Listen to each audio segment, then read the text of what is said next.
Hey, what's up, you guys? Welcome to Darwin's Theory. And this video, I'm going to be covering all the things that we went over thus far throughout the course, such as support and resistance, trend lines, supply and demand, um, Fibonacci, if there's an opportunity to actually use it, and then candlestick reversal patterns, and then just overall just reading price for what it's actually trying to tell you. So let's get right into it. First things first, I always try to find, your main area of support and resistance. I do this by zooming out, and I like the daily and the H4 when it comes to doing this. So for right now, I'm going to go ahead and hop onto the daily. Now, when I'm looking at this daily, I'm going to grab one of these horizontal rays. When I'm looking at the daily, I'm just reading price. So only worry about what's relevant in this area here. In here, we can use this data all in this area to kind of determine what's going on right now, especially being on a daily. So if you're looking at price and you're seeing it's falling, like right here, you see it falls into a nice floor in this area as it fell right there. Boom, bounced there, shot up. Had a little bit of trouble in here, broke through, broke back above, and kind of maintained above that area before breaking back below. So that would tell me for this area here, this was a nice floor. And then over here in the future, it acted as a nice area of resistance. So I'm going to go ahead and make this line a bit thinner. Oh, not so thick. So that area right there is a good indecision level. Area support once over here, now area resistance here. I'm finding another one. Now I'm going to find my next floor. Now you see price fell through completely down to here, and then you have this touch right there. So that gives me the new floor that I found right here, as it acted like a floor and shot up. Then here was a floor, here was a floor, floor, floor, floor, floor again. So many times that area was touched. Now I want you guys to understand that support and resistance isn't just one single area. It's actually a range, and sometimes I do like a 20 pip range. For example, I'll take this data tool. I am using TradingView. It's completely free. You can go to tradingview.com. I'll leave the link below the video. But I'll get like a range of 20 pips. Right there, you read these back two numbers, 20.9, almost 21. Hold on, let's see if we can get it a little bit closer. Forget it. And then I'll take a range of 20 pips, nice zone. Some people call this supply and demand zones. So now we have a nice 20 pip range, and I put it directly in the middle of where I pinpointed that support or that level of resistance. So I'll put it directly in the middle right there.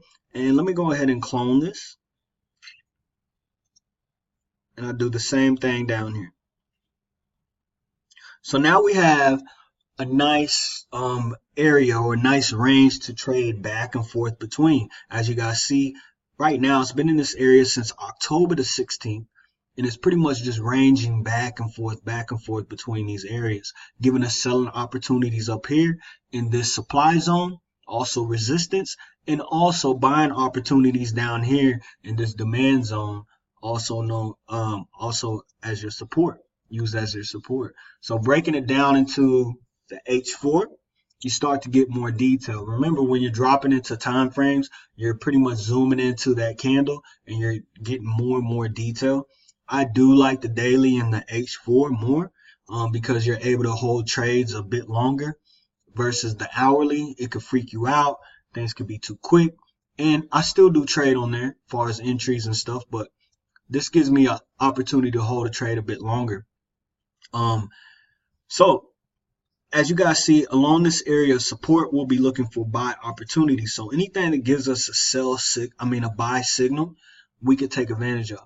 One of my favorite candlestick patterns to look at are these bullish engulfing or bearish engulfings. And that's pretty much telling you that buyers have took over completely in this area by engulfing that candlestick, and you got to keep in mind you are near a level of support. So with those two things being combined, that gives a person more than enough confidence in what they need to actually take that trade. I'm going to show you guys a few more examples around this area right here as well. You have a nice, some people call this shooting star. In all actuality, it still is a bullish engulfing because this is a doji in the middle, meaning it's undecisive. So you can kind of merge these two candles together and it becomes just one bullish engulfing along that area. That's another buying opportunity. And if you really want to pinpoint, now remember, even though you guys see it like breaking beneath there, it doesn't mean it's going to stay and remain. And you can actually develop smaller time frame support and resistance areas as well. So right here, I would have this as a nice area of support based off this finding support and then shooting up and then touching again, touching here. So if you wanted to catch everything down, pinpoint everything to the lowest form, you can always zoom in or scale into a smaller time frame and find a new level of support or a new level of resistance, to kind of pinpoint things. Also over here, another opportunity to buy along this area here, and I actually called this in the Diploma 19 group that I created at the beginning of this year. We called this buy on this trade right here, and it went bullish and then turned around, caught the sell right here. So that I just use right now, EU is pretty simple because it's just trading in between these two, it's ranging in between these two areas. So it's pretty simple right now. As you guys see, it breaks through and then boom. Now, the fibs right now, aren't a big deal, because it's just ranging back and forth right now, right? So there's no real reason for a person to pull out their fibs.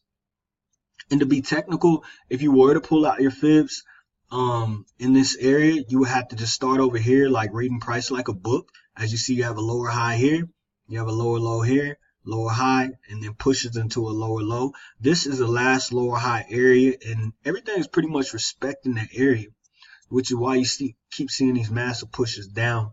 But far as drawing fibs, you really don't need it because it's just ranging on this pair. Now, other pairs you can use it. But this is just showing you guys how simple, finding the pair that you want to trade and finding those main areas of support and resistance and how you can trade in between those two areas. Now you can go into smaller time frames and get more detail and then possibly have an opportunity to use your fibs. So for example, as we're getting in smaller detail, we can see around this area of resistance, also this supply zone, we can see how things start to transition as we have a nice touch here to the upside right here. Color this another color. We have a nice touch to the upside, another touch to the upside here, and then a lower touch over here, showing that this zone was being respected, this 20 pip range. Also, price couldn't close back above this area. So you would be looking for entries. If you were on a smaller time frame, you already had this mapped out on a bigger time frame, you would be looking for entries around in this area. Anything below here. Now, let's say you just missed this completely, but still keep in mind you have a nice area of support right here.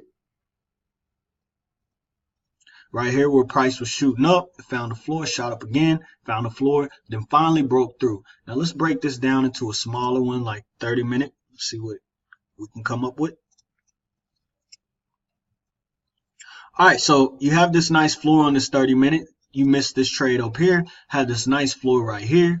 Price is respecting, and then all of a sudden you get this candle that actually closes beneath this area of support. You don't have to really keep all these lines on your charts, but when you're breaking it down into detail and becoming more technical, they're very useful. So here it goes. It breaks through this area right here, and then here it gives you a nice little retest. So if you missed that whole setup up in here, you could have got in here, place your stops above this area of structure. People always wonder where to place your stops. I always place my stops above structure. So structure meaning boom, it fell here, boom, created a lower high right here, and then boom, a lower low. So my stop loss would be up here. I'm just color that red. It'll be a nice stop loss area. Here's your entry. As you see, you fall into profit, and then it comes and retests. So if you miss that, you miss this, then it gives you another opportunity alongside of this area of resistance. Once it breaks through, comes over, retest right here. Gives you another opportunity to get in. Your sell entry would have been right here. Bam. So that's 3 opportunities that you could have got in this whole entire area before it started to fall down from that level of resistance. And there you see from that point, it's just been going down and down. It still has room, even though it's stalling out right here. I still see it having room to kind of push down into this area, which is still, 30, 40 pips away. It is Friday, things are slowing down. So, but that's pretty much it for this video. I've went over support, resistance, supply and demand, and then if you really want to get into things, you can pull out your trend lines as well. There's not really a lot of opportunities, but over here in the past, as when you're doing trend lines, you always want to have 2 points, a point A and a point B. So I use this as my point, this is my point B, and you just drag things into the future like this. And we actually caught this move in the group as well. So here we have a point A and point B, and anything above a trend line is buy zone, anything beneath it is sell zone. So once price actually breaks beneath this trend line, you see it just takes off into a sell.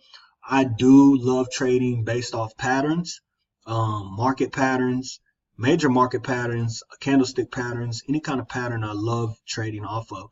And this forms a nice rectangle.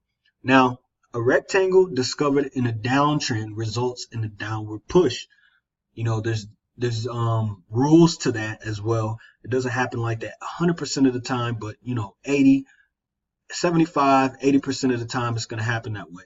So as it becomes and gets near this trend line right here, you can start to see it form a nice rectangle right there. And then boom, that rectangle resulted. So if you didn't get in entries above here in this area, the top of the rectangle is your ideal area where you want to enter in, stops above this, and then boom, just let it play through. Now, if you missed that area there, you can be the person that waits for price to actually break out of the rectangle and then give you another opportunity right here off the retest.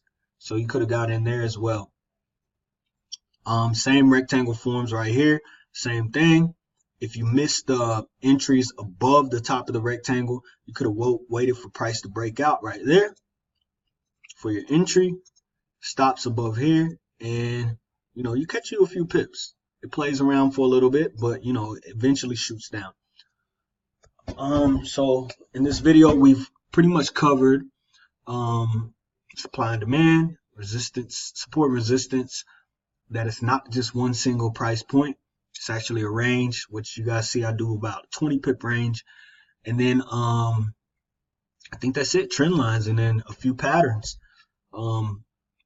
Guys, just go back and watch this video over and over again. It does have a lot of valuable stuff in there, like far as like what I use on a day-to-day basis or intraday, far as breaking it down into the 1 hour or even using bigger time frames, and how you can kind of switch back and forth amongst all of them.